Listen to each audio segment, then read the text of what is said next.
Hello, BookTube. Well, it's a bleak and barren Sunday.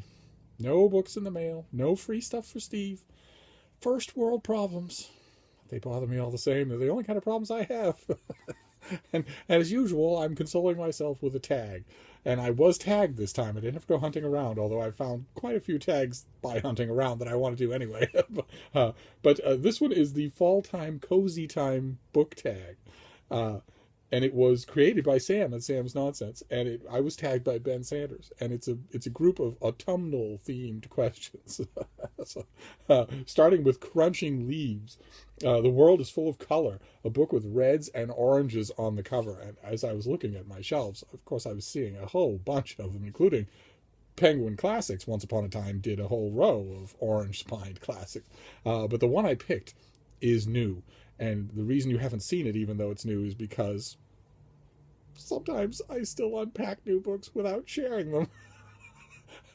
That is a habit that is clearly going to have to change in 2017. But for right now, it still happens. Books get through the cracks, and this was one of them. I went right to it. Look at this.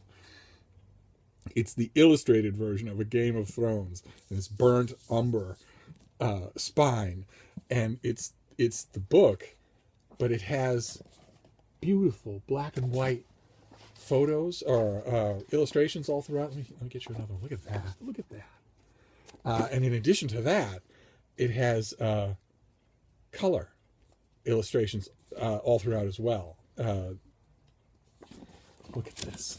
Hair burned right off. Isn't that beautiful? Let me find you another one here. This came to me in the mail unrequested, but I'm very happy that it did. Some of you may have seen Brit on her channel. Got a oh, there we go. There's someone we all know about to get beheaded. she got a copy on her channel, and her video about it consisted of one protracted squeal of joy. And I confess, when I first got this, I had a long protracted squeal of joy as well. This is absolutely gorgeous, and I'm really hoping that the publisher does the whole series this way. And if they do, and if they're watching, the publicist for this is watching, the book, when you originally get it, has a sticker on the back, almost covering the whole of the back, emblazoning some such or other. And underneath the sticker, you have the sigil for George R. R. Martin, and you have "The morning had dawned clear and cold, with a Christmas that hinted at the end of summer," a quote from the book. In other words, the finished version without the sticker is much more attractive than the version that they send you with the sticker. And worse than that, the adhesive for the sticker doesn't go away. I'm an expert at removing sticker adhesive, and this is not going anywhere. So you put this on a shelf, and then you take it off, and it pulls the cover of the book next to it with it. Might be nice if you're going to go whole hog for a gorgeous thing like this, to leave off the sticker, just to have it like this. And also, if you're going to spring for color photos, or for color illustrations and spot illustrations throughout, how about a built-in bookmark? I kill you. But anyway, that's orange. Question number 2, cozy sweater. It's finally warm enough to don warm clothing. A book that gives you the warm fuzzies. I should point out that until the last 12 hours in New England, it was 85 degrees with 90% humidity, and was not warm enough to don cold enough to don warm clothing. And that I should also point out, just to be the full killjoy here, that 2016 is the hottest year on record since record keeping began, and it took that record from 2015, which took it from 2014. So the fall time cozy time book tag is well on its way to being an anachronism. But we can enjoy it while it's here. What book gave you the warm fuzzies? Quite a few of them do, but I have one in mind here, and it's Holmes. It's the collected Sherlock Holmes stories. Not just because they're so familiar and so enjoyable. I have this old hardcover with the Sidney Paget illustrations, but also because quite a few of the stories are set against the backdrop of inclement weather. It's a theme that Doyle goes back to over and over again. It's very often miserable and rainy and cold outside of 21B Baker Street. Let's see here. Question number 3, fall storm. The wind is howling and the rain is pounding. What book or genre do you like to read on a rainy day? I should also point out here that it virtually never rains anymore in New England, except when it floods. Just like it virtually never snows in New England, except what it did 2 years ago when it dumped 20 feet of snow, trapped people in their homes and made roads and sidewalks unpassable. But in the spirit of the question, I would stick with Holmes, because you want I love them so much that I want to curl up with them on an inclement day. Question number 4: cool, crisp air. Oh God, Her Majesty's trying to get up on the bed. Here. Yep. There you go. She can't do it on her own, and she knows that, but she still tries. There we go. Question number 4. Cool, crisp air. Who's the coolest character you would like to trade places with? I'm afraid there aren't any. I don't want to trade places with fictional characters. Thanks very much. I like my life just the way it is. I don't read with envy. And that, as some of you have pointed out, that also includes characters in comic books, superheroes, because I have, as some of you are starting to notice, a small array of petty but noticeable superpowers myself. And oh my, a couple of them haven't come up on this channel. I don't see any reason why they should. Question number 5, hot apple cider. What Underhyped book do you want to see become the next hot thing? I had to do a little sympathetic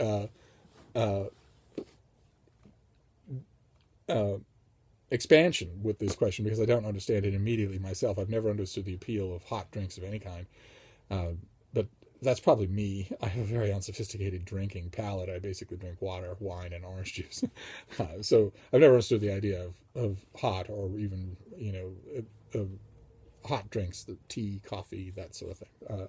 But anyway, in the spirit of the question, I know it's a long shot, but the thing that I would like to see become the next hot thing would be the genre of biography, my own favorite genre.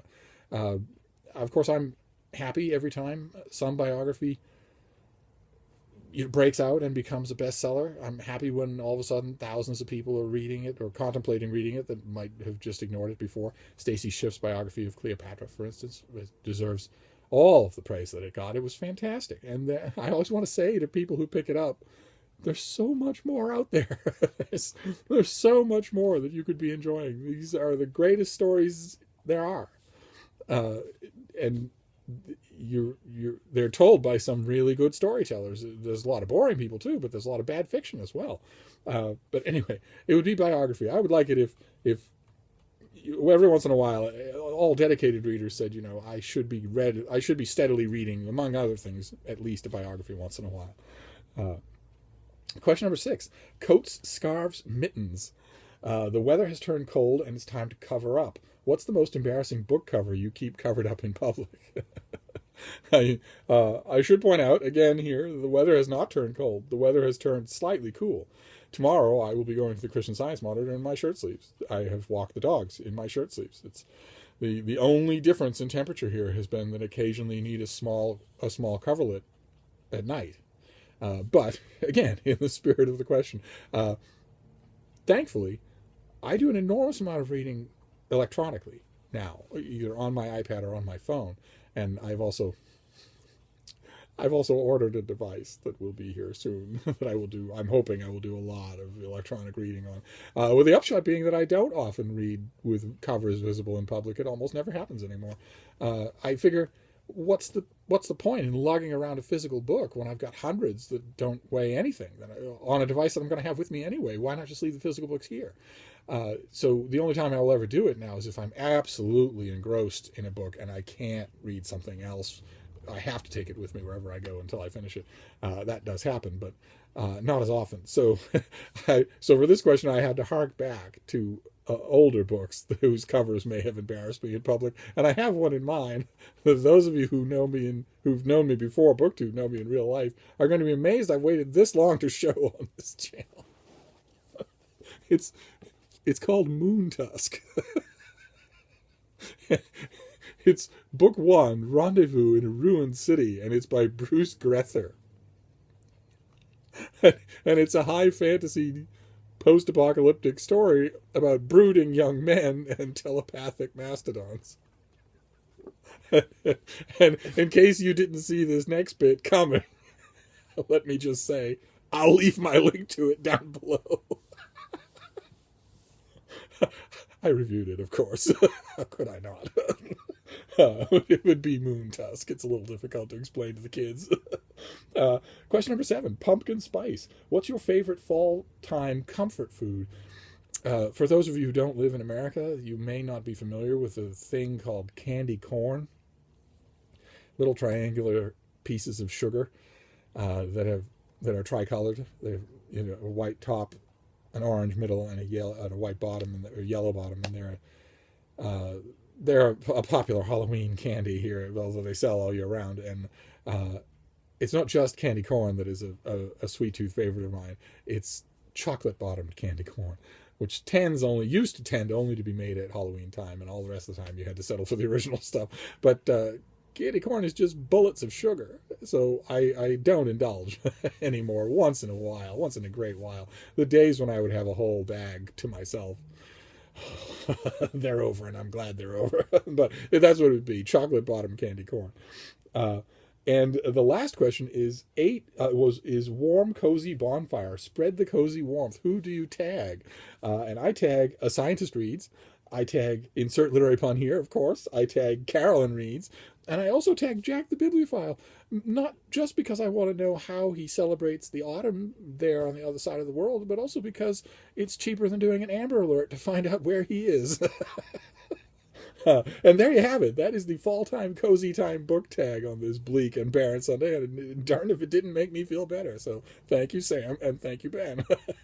I'll see you all soon, BookTube.